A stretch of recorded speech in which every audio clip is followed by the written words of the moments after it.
After an impressive debut in 2016 and a 5th place in the Constructors' Championship in 2018, the Haas Formula One team had a bright future.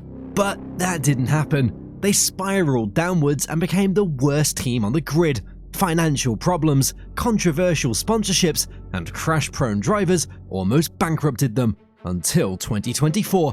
This was the year Haas came back stronger. The reason? They got rid of their problem, Guenther Steiner.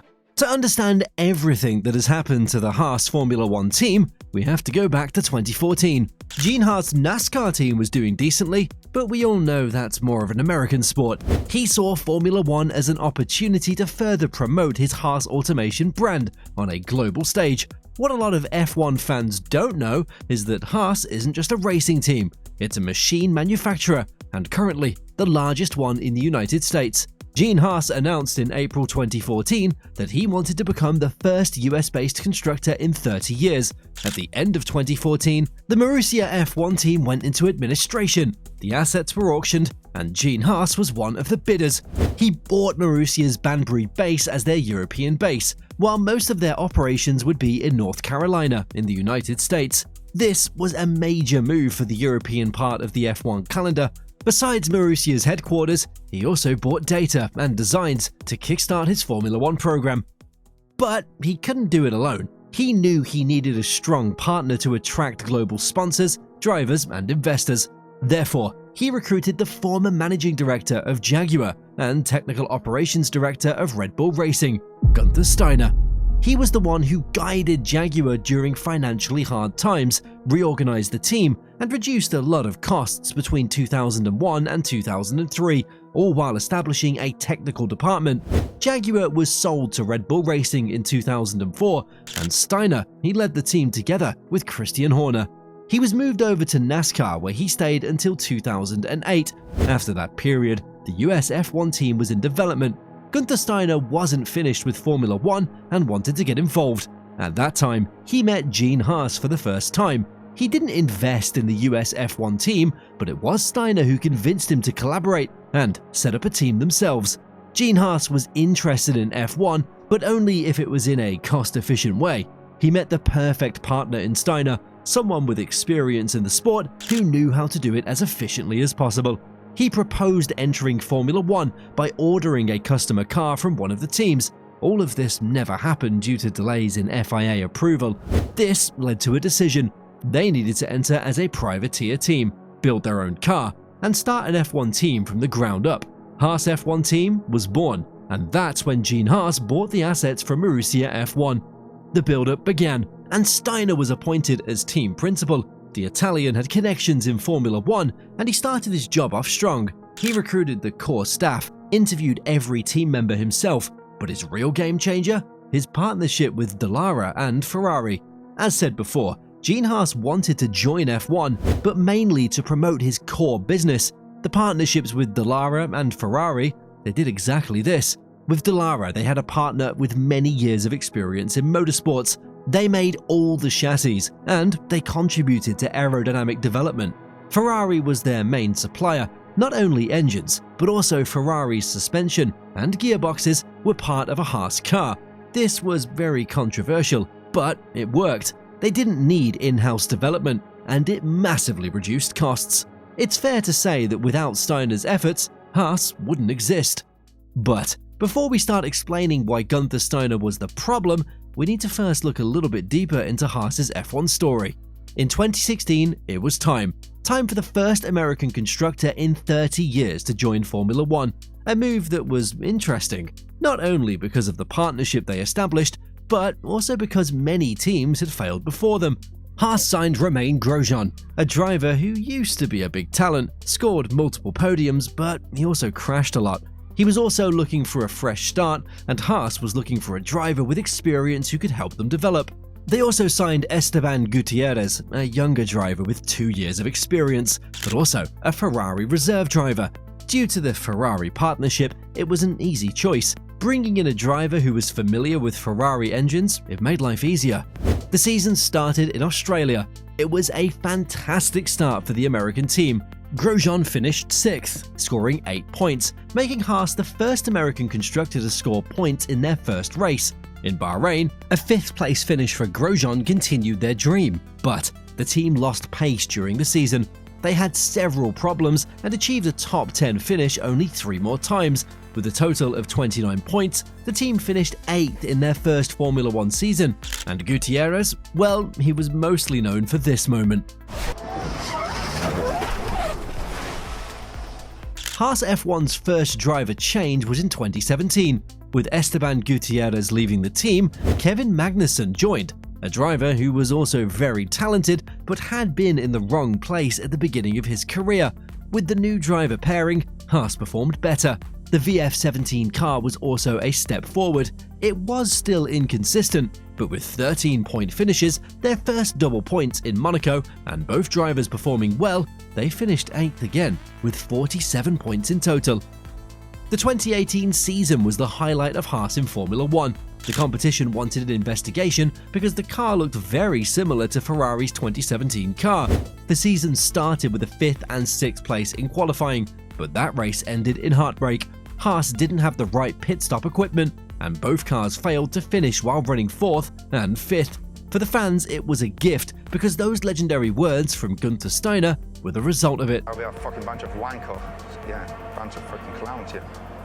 With 93 points and a 5th place in the Constructors' Championship, they made a leap forward. They still had some inconsistencies, but Haas Formula 1 team, they looked like a real team and had arrived. Everybody expected more from Haas in 2019. They'd gradually improved to the 5th best team, had a strong partnership with Ferrari, and a driver pairing that had proven that they could bring in points. Haas signed a sponsorship deal with Rich Energy, a financial opportunity for the team. It made it possible for them to invest more without it coming from Gene Haas' pockets. It was a multi-million-pound sponsorship deal that was supposed to last several years, but it was the start of Haas's downfall. Rich Energy was a scam. The owner, William Story, wanted to advertise his beverage, which they never had produced in large quantities in the first place. The company was only worth $1,000, but still became the title sponsor of an F1 team. There were so many legal issues, controversies, and storylines that impacted the team's performance.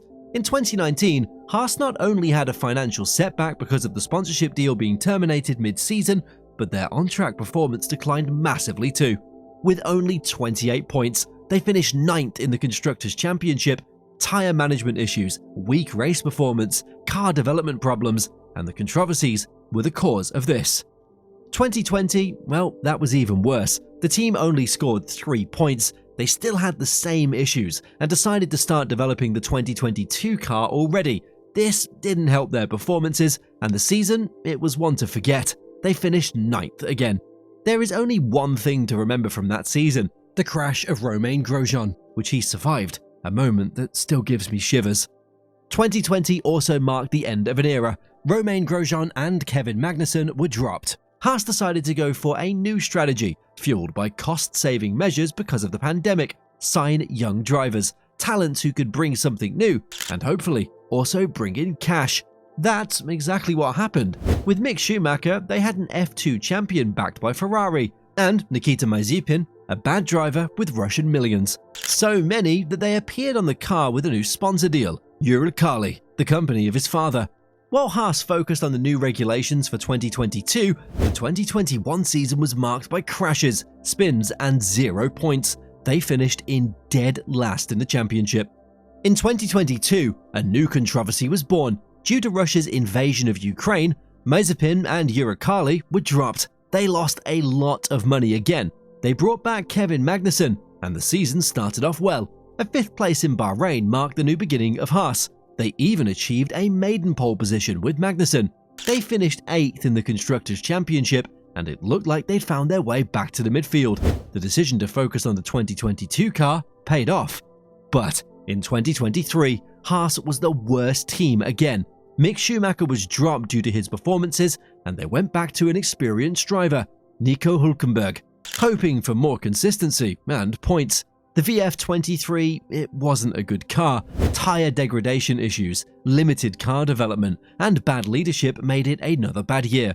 The only highlight of the season was the new title sponsor, MoneyGram, a $20 million yearly deal. They can thank the popularity of Formula 1 for that. You're probably wondering, Why do we need all this history, and what does Guenther Steiner have to do with it? Well, we're about to find out. I strongly believe that Steiner was key in the downfall of the team, together with Gene Haas, honestly. Steiner is a strong personality, someone who is very outspoken and direct in his management. He has high expectations and set the bar high for himself and his personnel.